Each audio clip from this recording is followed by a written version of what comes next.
नमस्कार, मी रेखाच किचन मध्ये तुम्हा सर्वांचं मनापासून स्वागत करते. केक खायचा आहे पण त्यात मैदा नकोय किंवा गव्हाचं पीठ, रवा असं काही नकोय.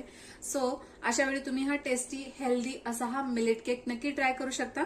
सो यासाठी आपल्याला साहित्य काय लागणार आहे, कशा पद्धतीने बनवायचं आहे, चला तर मग बघून घेऊया.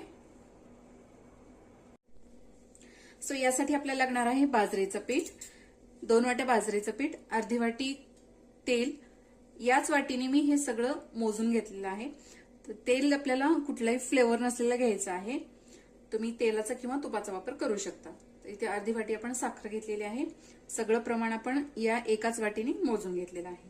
त्याचप्रमाणे काजूचे काही काप, बदामाचे तुकडे, खाण्याचा सोडा या चमच्याने मी मोजून घेतलेला आहे. पाव चमचा खाण्याचा सोडा, 2 सपाट चमचे बेकिंग पावडर, त्याचप्रमाणे पाव चमचा व्हॅनिला इसेन्स, मस्त पिकलेली एक केळी घ्यायची, 2 वाट्या दूध.